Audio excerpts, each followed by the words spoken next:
Well, hey, everybody, you know who I am. You know what I do. For those of you that are new, and there's a lot of you streaming into the chat room, I'm Jeffrey Daugherty, the Christian Whistleblower, and we come to you live from an undisclosed location here in the heartland of America, hopefully right to your heart with information that you can use to guide your own spirit, master your own ascension, and be your own guru.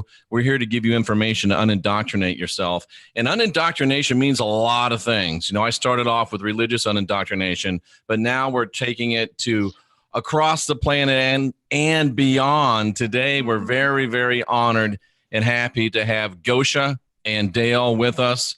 They work with a group that they call themselves Cosmic Agency. They've got a great YouTube channel. It is linked in the box below. And we're going to talk about this, but basically, folks, the idea is that there is a ET ship in orbit around Earth right now, and Dale and Gosia are in contact with the female captain of that ship, and she is giving them information, and we are here to discuss some of that information and ask questions and learn to unindoctrinate ourselves even in this area. Gosia, Dale, welcome to the program. It's an honor and a privilege to have you. Thank you so much, Dale. Thank you so much for having us and for inviting us to the show. I hope you and your audience can enjoy what we have to share. Absolutely. And Dale, we always go ladies first. So if you don't mind, Gosia, would you introduce yourself and just give us any introductory comments that you feel are appropriate, and then Dale will follow right behind. Okay, no problem. Thank you very much. Well, my name is Gosia. I was born in Poland, but I'm living in Barcelona right now. Well, I have been living in various places around the world, and all these different adventures took me to where I am right now. I first before this communication with the Daugherty and Pleiadians began, I had a little esoteric shop in Barcelona here with the same name, Cosmic Agency, because something called me to be like an intermediation point between us here on Earth and something else, beyond Earth. So I don't know, I didn't understand what it meant at the moment. It was in 2011, but I called it Cosmic Agency. Then I closed it and I opened a YouTube channel with the same name, Cosmic Agency, and I started just making interviews with people, translating articles, sharing spiritual information and cosmic information. And 2 years ago, exactly, well, more or less 2 years ago, my friend Robert here in Spain, who is this communication with Daugherty's partner, has been introduced to Daugherty and Pleiadians through another lady. It's a long story. I don't want to, go in that direction right now. So he has been introduced to Daugherty and Pleiadians, and the main leader of them is Zwaru. That's her name. She's from Era, and that's in Daugherty, Pleiades. And after that, a few weeks later, I was introduced to them. And since then, we have been in a almost daily communication during which they present all kinds of information. And I share it through my videos in both channels, in Spanish, Agencia Cósmica, in English, Cosmic Agency, and Robert in Despejando Enigmas.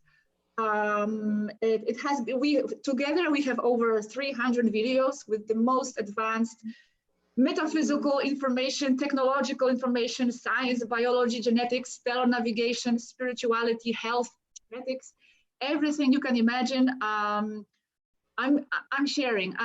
It's important to note, as you said, there is a ET ship. There are thousands and thousands of extraterrestrial ships in the orbit of the Earth. Yes, Daugherty and Pleiadians are just one of the races who are currently taking care of the. Gosia, let me stop you just for 1 second. Oh, we got some feedback. Did you say there's thousands of ET ships in orbit of Earth right now?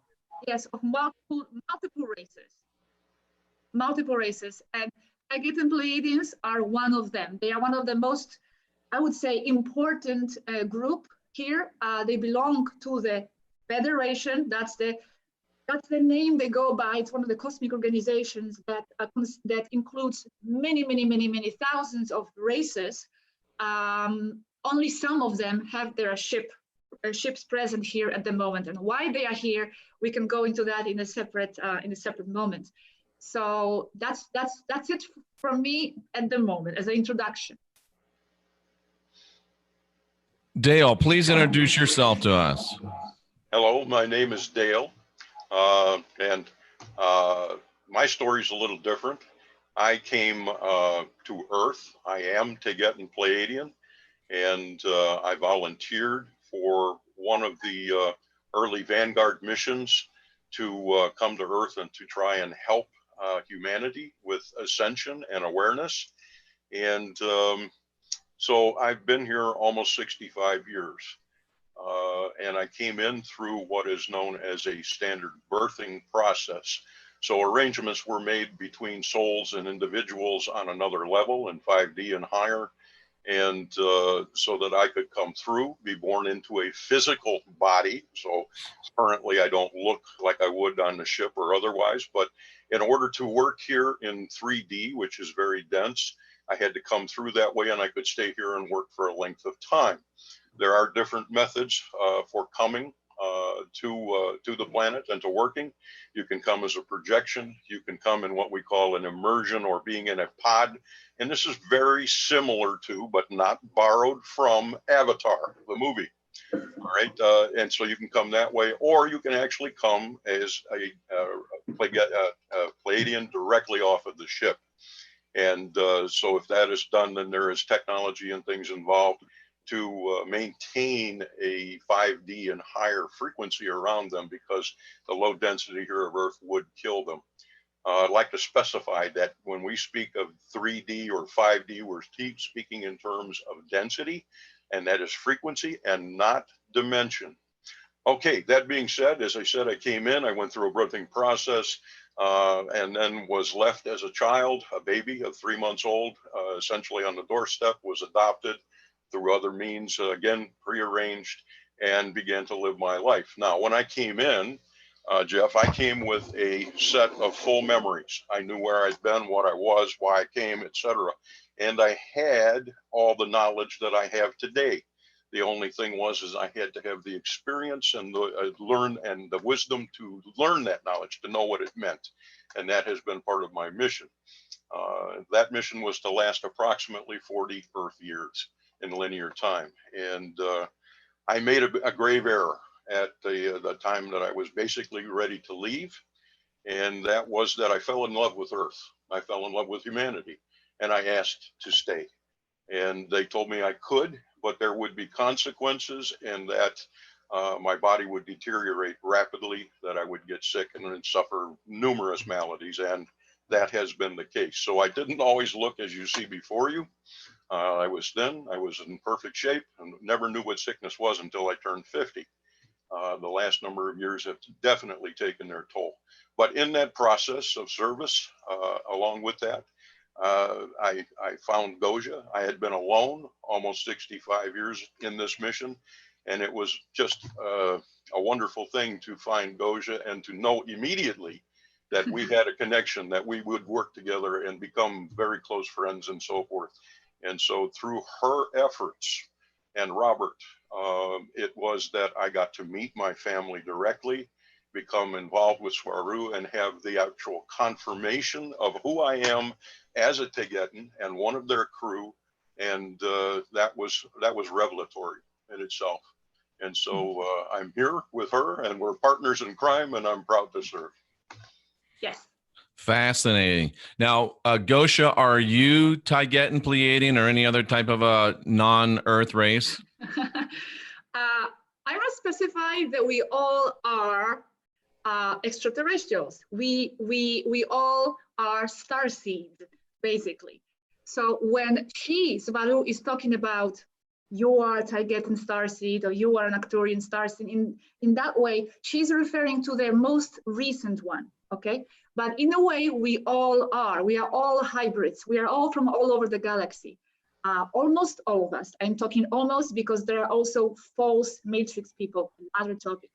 So going back to the beginning of your question, I actually never wanted to talk about that specifically because I didn't feel it was so important. The only thing I was just focusing on the messages. I don't have any memory Like Dale, he has a memory of being a Taygeten Pleiadian. I don't have any memory of that kind, but it was confirmed by Svaru, by their technology and by their methods, that yes, that I have come here as well from Taygeta. So that answers your question. Yes, Taygeten starseed. Yes. But I'm a Dale, human. thank you, Gosia. And we get some weird feedback sometimes on my end. Are you hearing that? Yes. Okay. I hear it. I hear yours. Yes.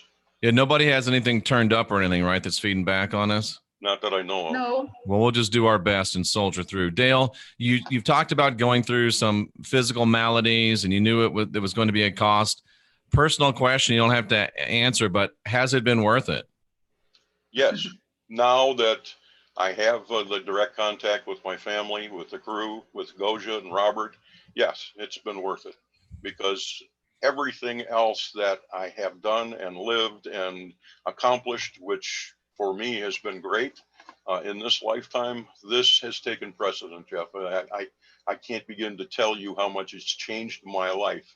But as a consequence of service and being ready to say, shall we say, to ascend or to go further, one tends to lose attachment to earthly things. And Gosia has experienced this, Robert has, all of us have. And in the course of this, while things are wonderful and we love them and people, but things come and go. And so daily life here has no more consequence for us. This has, this takes the precedence, and there's very little way to explain that in words. I hope that I can make it understood, but it's not that we don't care. It's just that there's no attachment. People, relationships, places, things, those are transitory. They serve their purpose. And we love all of those who come in and out of our lives. But now the mission takes the precedence. And it does so naturally. There is no pushing, no forcing, no anything, as it is with Gosia to deliver Svaru's information. And it has also been mine over the years. I mean, I can't tell you how many times radio, television interviews, this and that. But do I approach it from the base of ufology that I've been in all my life? No, I don't write books. I don't have a web page. I simply tell what we know. And that's all I've known my whole life. So it started when I was a very small child. As soon as I could talk and people didn't understand the things I was saying, they just kind of pat me on the head and say, okay, kid, go ahead, go play, you know. But it started very early for me, yeah. Excellent. Now, I was very rude. I apologize. I wanted to also extend greetings and respect to Captain Svaru, if she is listening or if she will listen in the future. We do appreciate her communication with us, and appropriate honor and respect to her. And I'll just ask the questions and you guys can answer them as, whichever is appropriate. And maybe so we don't talk over each other. We'll go by that ladies first rule. But does Captain Svaru's ship, does that ship have a name? Well, here we will have to, they have a main ship, which is very, very, very large. And it's more stationary, as I understand. But I'm not authorized to release the name of the ship itself. But then Svaru herself has her own individual ship. And that name is revealed. It's called Susie. And that's her personal, as I said, ship that she has been using. But they have various smaller fighter ships as well. But they have been stationed on the main one, the big one. Interesting. And we didn't get to talk about this in our little warm-up chat between us, but I also spent 6 years in the United States Air Force, and I did have a top secret clearance for a time. And I didn't even think about asking that question, but the way I asked it was, does Svaru's ship have a name? And the way you answered it, yes, they do, but we don't want to reveal that name. That lends a great deal of credibility to your work and your mission, in my eyes, and the eyes of anyone that's been in any military service or contact, because you wouldn't want to give out those type of names. Now, Dale, someone said in the chat room that you, and I don't know if this is true or not, I think it is, I've watched some of your interviews, you have a history of some work with NASA, is that correct? That's correct. I worked for them for 12 years. NASA Lewis Research Center in Cleveland. Yeah. Is NASA aware of the Taigetans and other races being in orbit of our planet? The public side, no. They would never admit something like that. And by the way, that I started when it was Lewis Research Center. It is now referred to as NASA Glenn in honor of John Glenn.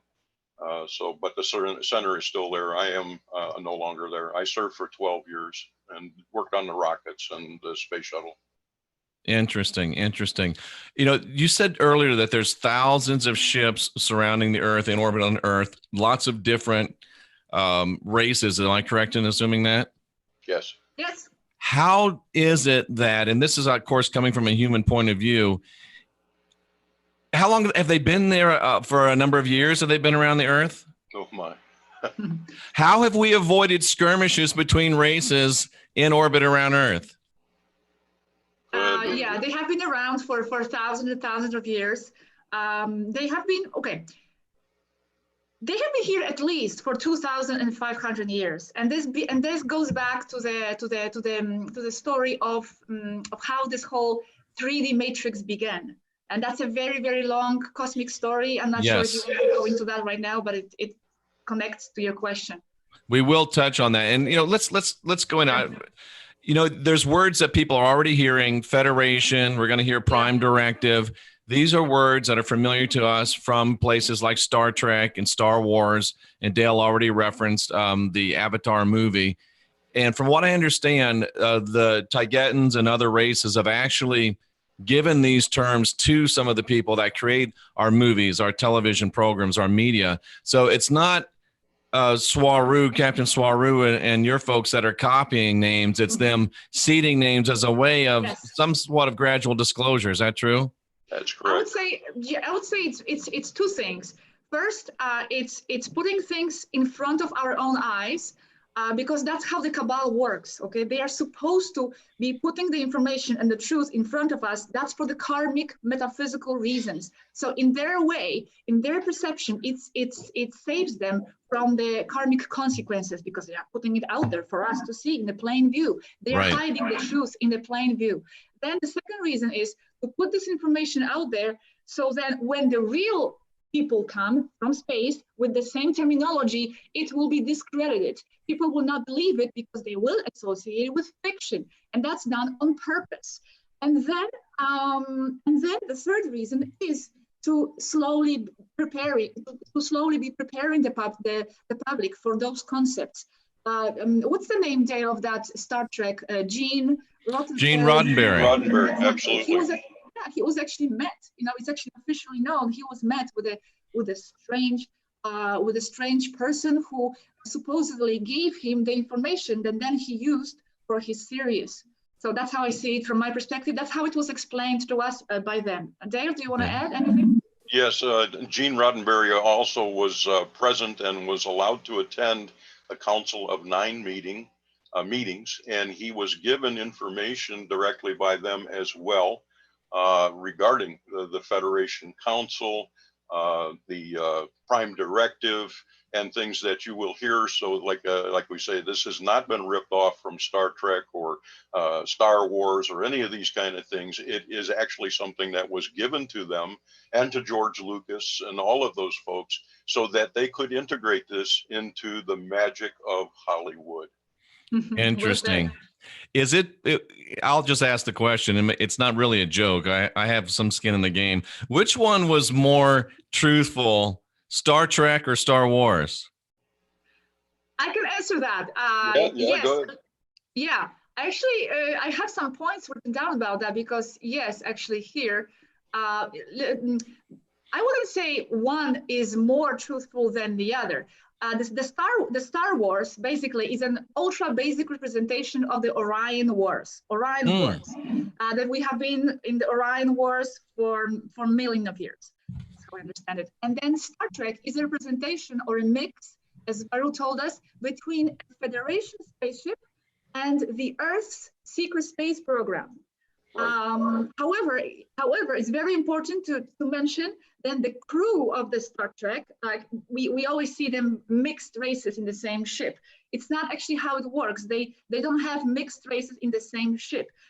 They told us that this was done, this was put into the series because it's a reflection of the United States society. This Right. is actually not how it is. The Star Trek technology is very old-fashioned also, they told us, comparing to what they have right now. For example, in Star Trek, they still use radioactive engines based on antimatter. And for them, that's very elemental and old.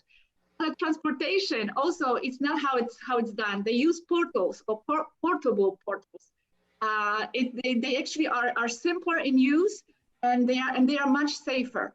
And they work best and they are round, those portals, and that's because they provide a uniform distribution of electromagnetic energy. And actually, in my videos in the very, very future, I think this month or next month, I will go in details about it into the technology of portals. This is something that we are actually going through right now with Varo. We're going through stellar navigation, where she explains exactly how the ships operate in a very technical way, and the portals will be explained. Excellent. Thank you for that information. And let's jump into something that's probably the main thing that I want to ask you guys, and then we can go from there. In watching one of your videos, a couple of your videos, I've heard that about 12,500 years ago, the Daugherty Pleiadians, and correct me if I'm wrong, were in a war with a reptilian race, and were unable to completely eradicate that reptilian race, and basically had to quarantine that reptilian race here on Earth. Am I correct so far? Yes, correct. And with my background, 20 years a minister, over 100,000 hours of study in the Bible, Bible college degree, I look back and see historically that about 12,500 years ago came the rise of monotheistic, controlling, fear and guilt-based religions. As we look deep into even the Christian scriptures, we can see that the God of the Bible is actually presented as a reptilian type being. So my question to you is it possible, and I think it is, I'm looking for some confirmation, or I'm looking to be set on the right path. Is it possible that what we know as Abrahamic religion, Judaism, Christianity, Islam, that these religions are actually the manifestation of that reptilian race that got captured and quarantined here on Earth, and we as humans have been living for 12,500 years under a true fear and guilt control matrix of an alien race? Is that completely is that crazy, or is that somewhat resembling the truth? Yeah, that's completely true. Absolutely. You got it right on top of it. Yeah, that gives me my goosebumps. Have goosebumps right now. There I just want you to know. You go. Now, Gosia, you did not release your background, your education. You want to share that? My education? Well, actually, yeah, I have studied religion, comparative religion, for 3 years in Australia. So I have always been interested in religions as well, and in spiritual movements. Yeah. But yes, everything you said is right, with the exception perhaps of some Eastern philosophies like Buddhism. Right. All the Abrahamic religions have been reptilian influenced, and they have been designed to control us and to mentally limit us. This is one of the control mechanisms they have been using. We have not been genetically limited in the laboratories. That's very important to mention as well, because this also collapses the Sumerian tablets. Yeah. So I love that. You say that we have not been genetically manipulated, genetically limited. It's all basically up here. Is that correct? Yes. Well, I love that. That's fantastic. Yeah, it's so important. So important. So this Anunnaki lore is really part of the control structure. Yes. Exactly. We have been so drawn by many ufologists, to the Sumerian tablets and to this whole idea of how the Anunnaki have distorted us. And this strips us away of the power that we have with our own consciousness to be manifestors of our own reality. And this puts us in a victim mode. That's what they want. They want us to be dependent on something external. Oh, poor humans, we have been so limited genetically. It cannot be done. As Baruch explained, that the genes and the DNA is a reflection, physical reflection of something from beyond, from the etheric plane. It's like a physical imprint of a pattern that lies beyond. This cannot be manipulated from this perspective, from the physical plane. And that's the only plane the reptilians have the access to. Right.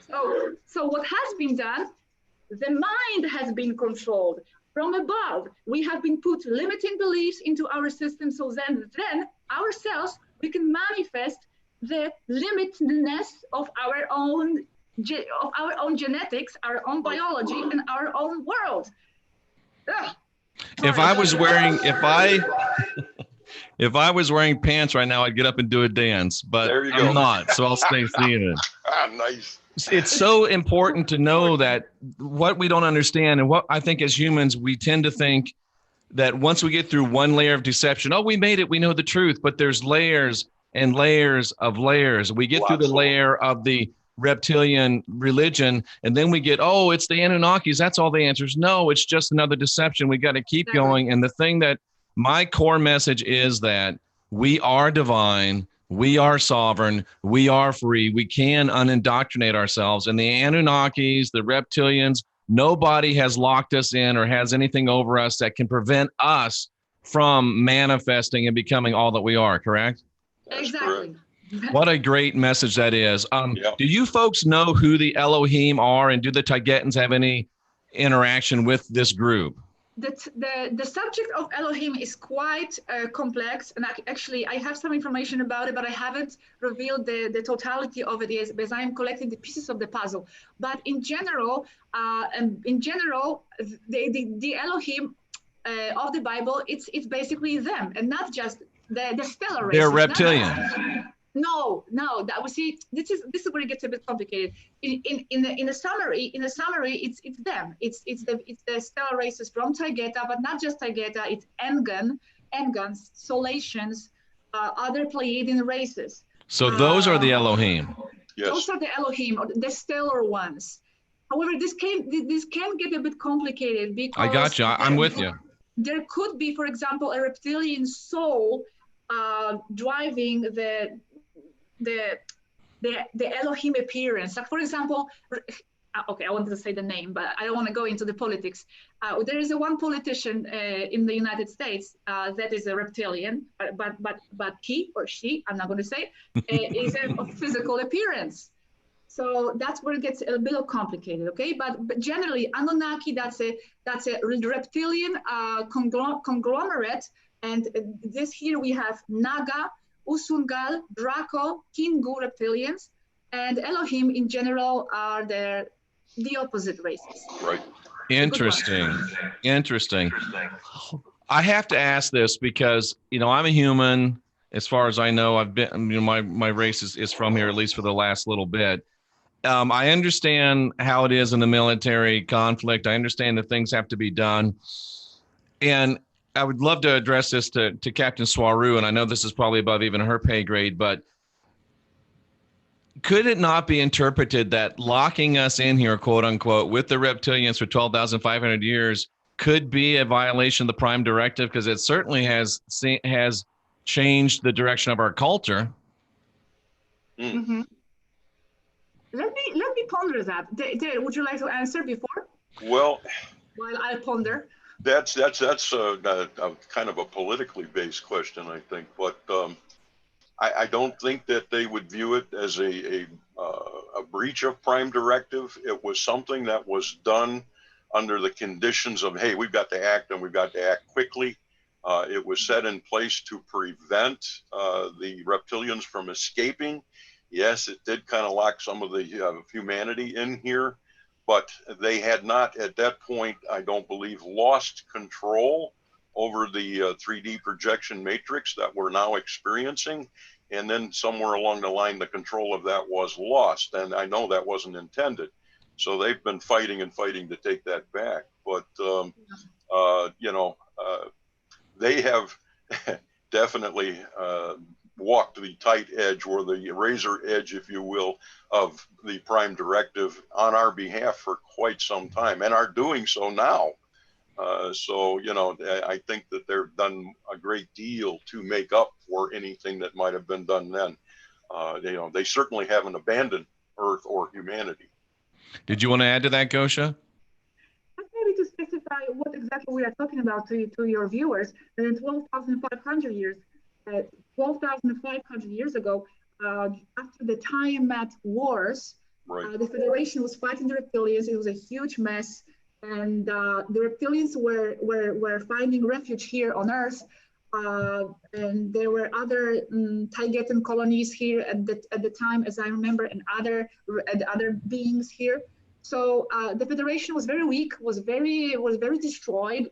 Everybody was tired and exhausted. So what they did was to put a barrier around the Earth with their frequency suppressing mechanism from the moon, projected from the moon technologically, which closed in the whole Earth in the 3D matrix. Because basically everything outside of this Earth is in 5D. It's our natural state.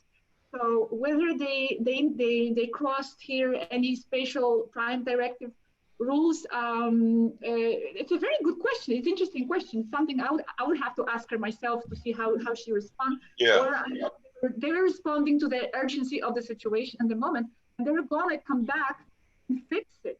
They were going to come back and somehow, work on the situation. And they're doing it right now. This conversation is part of that. Yeah. I can understand that. I can accept that. It doesn't mean that I have to enjoy the last 12,500 years, but I can understand in the view of military necessity and in a complete galactic view that it was a step that had to be taken. And I can understand that. I can accept that. And I'm certainly not in a place of blame or anger towards Swaru or the Taygetans, because if they hadn't done it, things would have been a whole lot worse. I can certainly understand that to be true. And it has to be specified that it hasn't been necessarily, it wasn't Svaru, it wasn't this Taygetan crew, there was a federation in general, and the federation is a huge conglomerate of different races that was formed many thousand years ago to protect themselves against the draconian reptilian invasion, and to be united. And so it wasn't this specific crew. Okay, that's just to specify that. Can we individually, those of us that are hearing this podcast, can we do something to help in this liberation and the spread of this message? Yes. Dale, you want to go first? I think you Sure. I'll give them my version of it, as I've told it to Congress. And Dale, I have to ask you, is the ship around your neck representative of what Captain Swaru's ship would look like? It is what we consider a car. Okay. Okay. It's a small craft, so they use them like cars. And yes, I created this myself because I could not get anybody or could not find anyone that had it. It is a representative of one of our smaller craft. But so, like I said, they call it a car. They think it's kind of funny because we'll journey 150 miles into the darkness to see one of their ships, and they like to come to look at our cars. So, isn't that funny? But so how can we individually help, Dale? Well, one of the things that I relate is that is a question that Gosia and I and Robert get quite often. People want to help, and they want to be part of this, and they want to help Swaru directly and so forth. And what I tell them is simply this: they are in the ship that is maintained in the 5D, in the fifth density, and to be close to Earth, say within a 300 or 400 mile orbit in an area, what happens is they also begin to get dragged into linear time and 3D experience. So it does permeate them to some degree, and long-term exposure of this can make them quite ill. And it does to us as well, as to Gosia, myself, the rest of us. It is called frequency dissonance. And so what happens is that frequency that is very high begins to lower, and then sickness and so forth can occur even through the 5D or high 5D or even 7D bodies. So, but mostly in the 5D.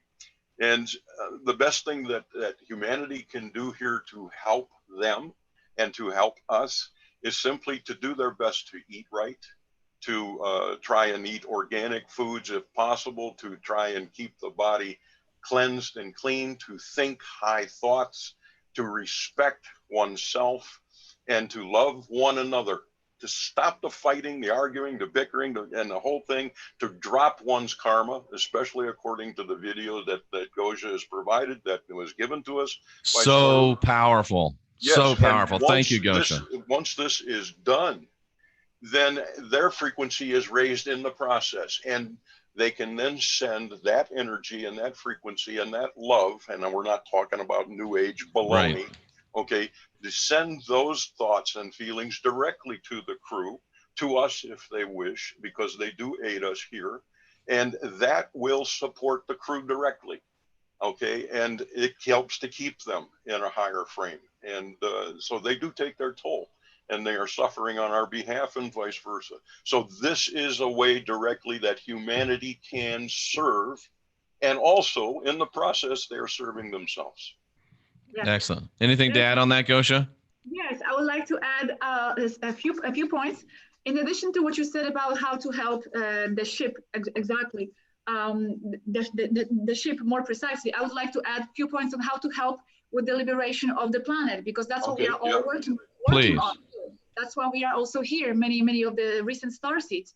It's to really. I know it sounds very cliche because so many people have been saying this, but the power of your consciousness and it's so important to realize that we are the creators of the matrix, because this matrix is maintained by our own consciousness, which is matrix like live organisms that reacts to our thoughts, our energies, and our intentions. It's very important to be clear and very direct with your intentions and what you are projecting into your mind, into the matrix mind. Because as Baruch said, we have been here with such, we are living in a very chaotic mindset, and our subconscious doesn't reflect our consciousness, and vice versa. We need to try to be united with our higher self in order to consciously project into the matrix what we are from the higher ground. Also get out of the victim mode. Don't give any power to anything outside of yourself, not even to Zvaru and these messages. This is so important. They are not gods. They don't want to be seen as gods. This is very important that we don't treat them as angels, as mystical creatures that are superior to others, to us. They don't want us to see them as superior. They don't desire any superiority over us at all. They want us to awaken to who we truly are, that we are themselves. We are stellar beings, divine, as you said in the beginning, ourselves. And so it's very important, and also increase knowledge and increase the perception, because as you increase the perception, you begin to process more data, you include more in your reality, and this raises your frequency. And as you raises your frequency and you expand your perception, you integrate more in who you are, that's what liberates you from the matrix. The liberation is in your own mind. It's not going to come from them, from any ship stepping down and destroying the politicians. No, it's in your own mind. The exit and the key to leave the matrix is within our own mind. It's very important to work on ourselves, because as we work in ourselves, each of us is individual timeline. So as we work on ourselves, we also are going to affect all the others around us. And the timelines, that's not a topic, but it's very important to just work on yourself, and with that, you are in service to others at the same time. Absolutely. Awesome. And people are asking in the chat room, well, how can this be tested? How can this be proven? And it's sort of like the question of, what does chocolate taste like? You can't explain what chocolate tastes like. You can't give someone an understanding what chocolate tastes like until they taste chocolate. And you can't really understand what is truth. You can't understand what is beneficial teaching until you really understand and know within yourself what is high frequency truth, what is controlling information, what is liberating information. And with that, I just want to ask, and this is one of my hobby horses again, within this movement that we call the truth movement, the awake movement, I don't like those terms. Yep. There's a lot of people that will still teach that a pole reversal is coming, Planet X is coming, solar minimum is coming, great catastrophes are coming, horrible things are coming. And yet at the same time, they'll teach we can manifest our own worlds. So my thinking is, and I want you to comment on my thinking, I'm opening myself up to you. My thinking is, even if these things were potential possibilities, these tragedies, if we really can manifest our own reality, can't we, through our own positive manifestation and our own belief and our own projection, our own intention, can't we create the future where these tragedies do not occur? Gary, do you want to say something? No, go ahead. Ladies first, yeah. Ladies first. Okay, first of all, nothing like that will happen. There will be no pole reversal. Yes, I love it. Yeah, the pole reversal has happened, but it was long in the past. After the flood, that's a big story. It happened, by the way. So the flood happened, and everything on the earth has changed in that moment. The weight, the distribution of gravity, the energy and magnetic interactions of the earth changed. So the pole reversal has happened, but this would not happen now. There's nothing right now, as Baruch said, that alters the Earth's energy dynamics in this way at this time. So there's no disasters of this kind in our way. There is also no Nibiru. That's a very interesting concept here. Many people ask about Nibiru. As they say, there is no Nibiru, and she says, and I'm looking, and I cannot. No, she's out there. They know there is no Nibiru. And yes, definitely, we can always redirect the future. We can read that nothing is set in stone ever. Now, let me tell you very interesting something that we have just talked with Baruch yesterday. As I said, no future is set in stone. But now get this, even no past is set in stone. You can even rewrite the past. And this is something I will be talking about in my very future video. As you align with the memory of yourself in another timeline that you can capture, and that you can and that you might even be able to insert into your memory, into your mind. If you align with that memory, that actually animates a different past into existence, and you can manifest a different past for your timeline. This is like completely crazy ideas, I know, but it's a very metaphysical topic. So yes, the power that we have is just mind-blowing. Gosia, let me share a crazy idea that I have with you that's much along that line. I've often thought, can I manifest the energy and the power and the intention from Jeff's and other timelines and Jeff's and other dimensions and focus it on the task that I am completing, that I have before me here in this dimension? So can I change my timeline, all my past, get it to the way I want it, and use that energy and that power to manifest here? And if there are Jeffs and other dimensionalities, can I focus the intention and intention of all of those Jeffs into this time to greatly exponentially increase my manifesting power? Yes, you can. There are no limitations. The mind transcends the matrix. The mind doesn't belong to just one specific density. Your consciousness goes beyond one specific density and frequency band. It encompasses it all. You are multidimensional and everywhere at the same time. So definitely can. Now, how exactly the technique, we would need to ask her, how to do that, no? Absolutely. So I'm just going to throw this out there as an editorial. Perhaps we could consider, maybe instead of trying to figure out Planet X, instead of trying to figure out when and how a pole reversal could take place, instead of trying to figure out how a cosmic or a solar minimum would take place, instead of trying to figure out the true shape of the Earth, and instead of trying to figure out a lot of these other things, could we maybe spend our time and energies manifesting changes in our own past and aligning up our powers from other dimensions and direct it for good? And wouldn't all of these things become irrelevant if we could do that? Yes, exactly. Yes, absolutely. Wow, that's powerful. See, that's those things right there. We talk about the truth movement, and we talk about the conspiracy theories, and I've almost come to think that it's another level of deception. We get caught up in all of these things that don't matter when we can just learn to be divine, be sovereign, be free. And if it takes people from if it takes the Tibetans from Era to help us learn this, then I'm so glad that they came. Right.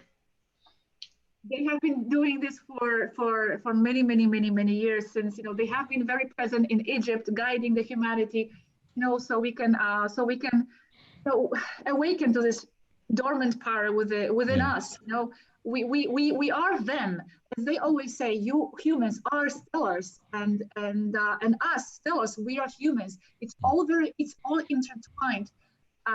They are just here to remind us of what we forgot, and everything else, like you were saying, it's a curiosity, it's a information that in some way might enrich us, but the most important message is to reconnect with who we are, like really deeply inside. Right. Absolutely. Let me ask you another one of my pet peeve questions, and this is probably my last pet peeve question.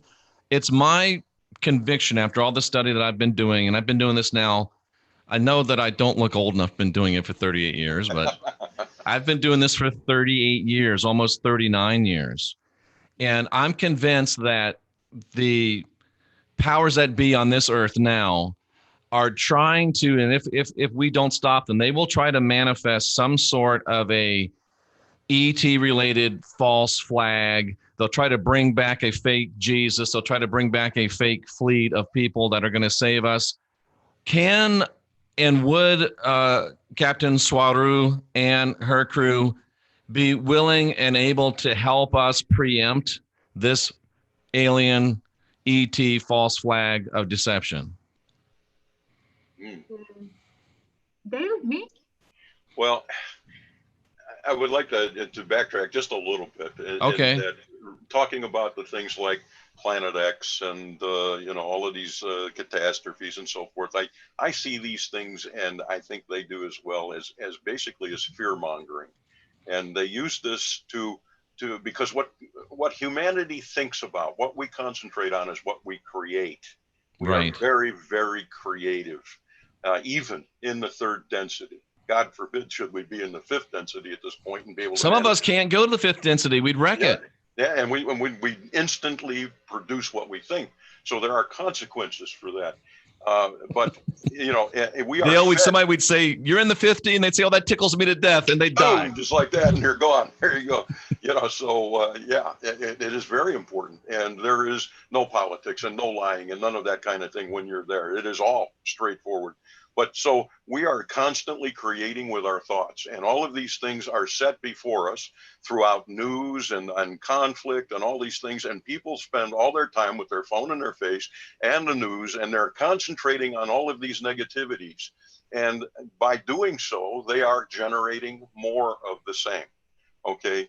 If we could simply stop that for a few moments, begin to concentrate on the more positive aspects and ourselves, just as Gosia is saying, it starts with us. So if we take care of ourselves, then we are then introducing this to the rest of the world around us. Each of us is an individual timeline, and we choose to cross with others in our interactions, but it is all consciousness. So the answer for all of this lies in consciousness, in heart, in thought, in spirit. And when we start to act that way, as she has so eloquently explained, those things will begin to manifest. So we need to stop looking at that stuff. And so we find that a modicum of information outlet, like a lot of stuff on YouTube, tends to resonate with all of this fear, all of this negativity. And so it is very difficult to pull the truth out of that. But one knows the truth inside. You have to trust your heart, yourself, your own spirit. That's where the truth lies. And so concentrating on the positive things, as you have said, your pet peeves, same thing. We need to do that.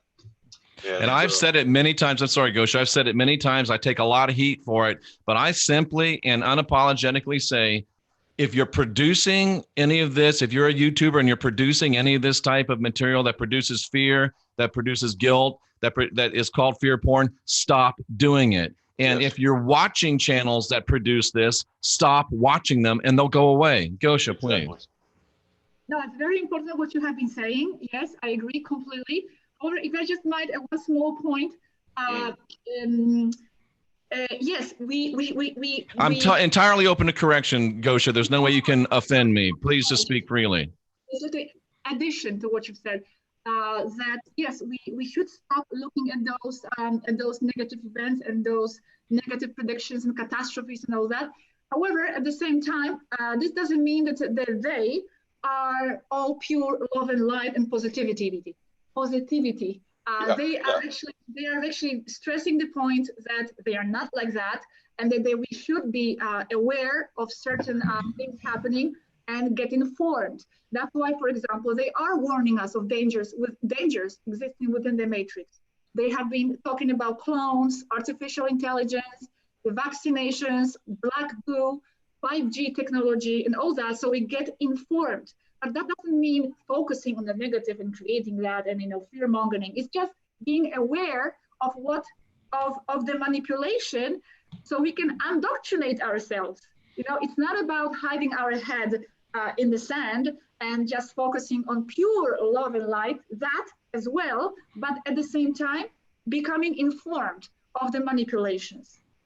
That's interesting. And I was just thinking about this. When we talk about the earlier question I had about locking the reptilians in here, is that violating the Prime Directive? And I think Dale said they walked that razor's edge many times. And that's one of the messages that's very common, at least in the first Star Trek series, the original series, and the movies that come from that crew. It's a constant battle of walking the Prime Directive and trying to not interfere, but trying to do what has to be done. And that's just a little bit of a silly question. Do you think that Captain Swaru is anything like Captain James T. Kirk? Yes, in a way, I think so. She certainly has that, strength and forwardness and so forth. Yeah, she's very tough, and yet she's still a woman. She's still feminine. Yeah, I think it would kind of be an interesting comparison. But I don't think there's quite as much of a worry about the romance kind of thing, or every space girl that comes along, or every space guy in this case. But but there's certain similarities that are definitely there. I would say more in Star Trek than in Star Wars or any other movie. Any comment on that, Gosia? Yeah, I haven't seen it, so I don't know. However, it's interesting they have been say captain. To be honest, myself, I haven't been calling her captain. Are you referring to her as captains? No, she's captain of the mission. Yeah. Okay, she is not captain of the ship. But is it okay? Can we tell of her recent change? The change? No, not the. So she's probably more along the line of an admiral or on higher rank, correct, than a captain. Oh, it's much more. These are human terms. Right. What they said to us that they are using human terminology, but there is no exact equivalent. Like, for example, if they say fighter ship, now right away you associate that with a specific thing. No, but it's like a closest equivalent to what they have. So the same with commander. The commander there is not exactly what the commander is here. So the same with captain. But yes, she's something like a captain. I would say she's the leader of the Daugherty fleet. And her title has changed recently, but other than that, so she would be more. I would think along the lines of a very high-ranking admiral, or even is she the head of the Federation? Well, she's not a head of the Federation per se.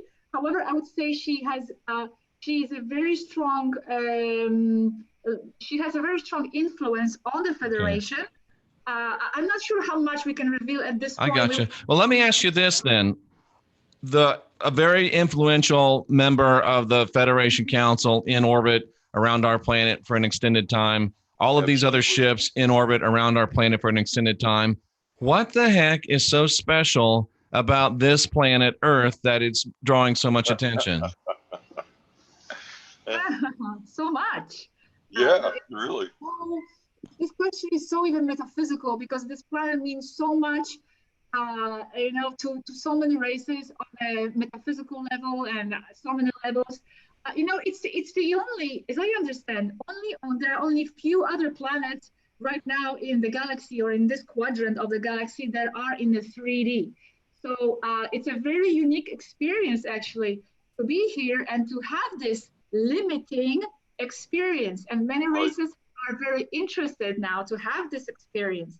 So, it's a curious game field for them.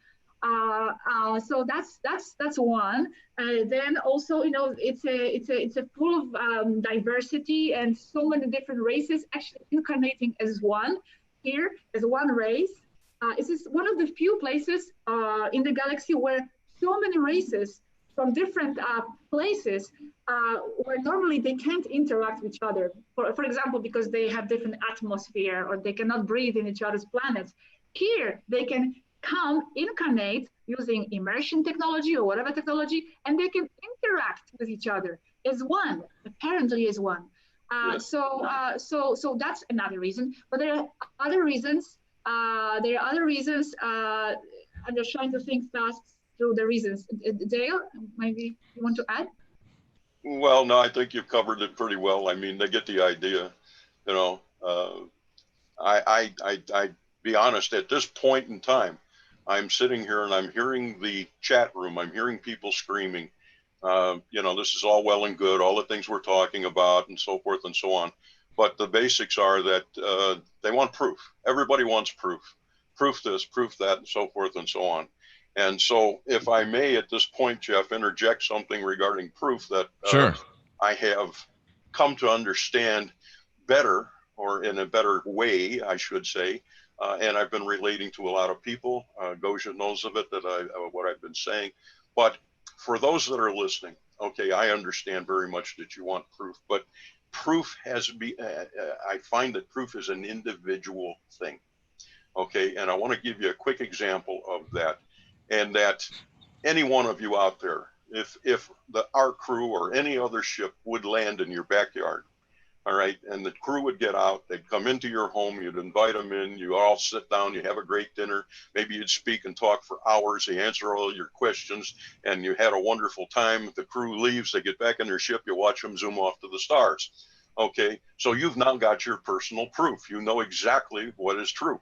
And yet, who are you going to tell? All right. So you try and tell anybody else exactly what you've experienced, and they're going to experience exactly the same thing that you're all feeling out there right now. Yeah, that's all great for words, but we want proof. So unless our team or any other team were to land and announce themselves to the world, which would, by the way, make everybody crazy, that there's just no way that you're going to get the proof. All right. So we're way beyond the nuts and bolts. We've got plenty of proof. Nobody wants to admit it. Let's move on. And that's my way of explaining to those out there that this is the proof. This is the way it works. Gosha's about to bust. What do you got to say, Gosia? We have plenty of reasons why I believe this is real and why there cannot be any specific physical proof. Actually, I just made a video about this about a week ago. And I saw it. I go through all the reasons why I believe this is real and why there is no specific proof. So if people are interested, because there's no time to go into that, but I have really deep, deep, list. Can we get with, is it possible to get with, I'll say Ambassador Swaru? Is there any possibility to get with her and with a few selected like-minded people to work out a plan for disclosure, specifically to preempt any false disclosure that might be planned by beings that don't have the best for the Federation or the Earth in mind? You have asked that, and we didn't address that. Yeah, it was mentioned even a few weeks ago. Something about the possible false disclosure and done through the Vatican. And that's the last people I would pick to do it, but that's just me. Yeah, well, I don't know if it's them they are going to do it exactly, but it's definitely something being considered. I'm not sure now. Sorry, Svaro, if I'm like spilling the beans here. But no, I think this has been revealed on many YouTube channels. There are many people discussing this possibility. I'm not saying this is something that will happen. It's just something that is that is there as a possibility, because the Vatican can no longer escape the fact that there are extraterrestrials. They're going to have to somehow include this in their worldview and present this new extraterrestrial religion to the people. And I don't want to say more on the subject because I don't know how much I can talk about that exactly. And I don't want to be focusing on that, is I don't want to create that. You see, it's something is not. I see what you're saying. Yeah. Yeah, it's just one of the possibilities. So don't focus so much on a false flag ET disclosure, and therefore you won't be contributing to creating it. Exactly. I haven't talked in detail about this with Maru, so I don't want to now be forming my opinions too much. I try to not to give my opinions as much as know exactly what they say. I don't want that. I want to be just a channeler for what she said, and I don't know exactly what she might say on this subject at this point. Good. Well, we come to the end of an hour. Can we wrap it up with this one answer, this question, perhaps from each of you? Gosia, Dale, you personally, and what do you think Swaru would say? Optimistic or pessimistic about the future of the Earth? Optimistic. Of course, optimistic for the future of the Earth. All, as I said, depends on each one of us, on your personal timeline or my personal focus. And you know, this is what Baru has been working on, with not just through our channels, but in other ways, on collapsing the collective negative timelines and creating new ones. Beautiful.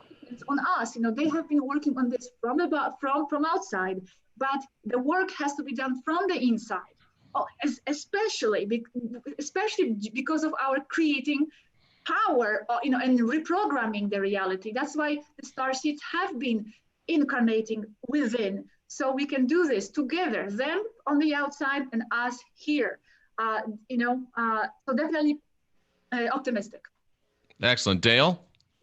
I agree with what she said.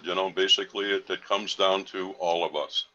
And while it might not be quite the time yet for mass contact, but that does not mean that they have forgotten about the thousands or millions even of people here that are ready. Okay, so it comes down to all of us that do believe and understand and feel the truth, that we continue to work toward this and spreading those thoughts and ideas to others to help them to understand as well. We're not here to change anybody's mind, to make them believe anything. They even worry that some of the things they tell us are intrusive, and that borderlines on the prime directive. Right.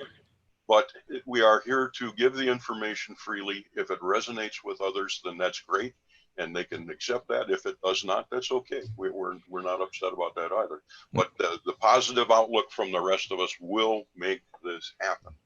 And would you speculate that, be it Captain or Ambassador Swaru, that she would share our optimism? More of a captain than an ambassador. Now that I think about it, yes, I think she will be more a captain. Yes. I would say definitely yes. Nothing is, as I said, set in stone. It's not an easy question to me to answer, because it's not as specific yes and specific no. It's not black and white, because it's going to be individual and different. Right. Everybody is at the same time, as much as collective, if those individuals merge as a collective. Yep. So it's all fluid. The reality is so plastic. Nothing is set in stone, not even the past, as I explained. That's fantastic. Well, I can say this. I think that conversations like this one, and the conversations that this conversation will spawn, are part of the answer. And as long as we continue to be part of the answer, not part of the problem, we can make a difference. I say we're the last generation of real humans. If we get busy, we can make a difference. And I believe that Gosia, your message, Dale, your message, and of course the message that Captain Swaru is disseminating is one of the powerful tools that we can use to unindoctrinate ourselves, grow our own divinity, grow our own sovereignty, grow our own freedom. We talked about, before we came on, the possibility of doing another hour at another time. And I'm going to publicly ask, and if I have to get on my knees and beg, I would, for you to come back again for another hour at another time. I'd be honored. Yeah, absolutely. Thank you so much. Please stay right there for just one moment so I can say goodbye to you personally. To those of you in the chat room, we appreciate you so very much. Great questions. We'll try to get some of those incorporated in the future shows. But remember, folks, like Gosia and like Dale have said to us, it's all about us individually. If it is to be, it's up to me. If it is to be, it's up to you. It's you. Who's going to save us? Who's the God? Who's going to do all the miracles? Go look in your nearest mirror. You'll have your answer. We need you. You need us. And we can do this together. I'm convinced of it. Gosia, Dale, thank you so very much. People in the chat room, thank you so very much. And we will see you again. And we will see these two wonderful individuals back again. Thanks so much to you folks. And we'll talk to you again real soon. Bye.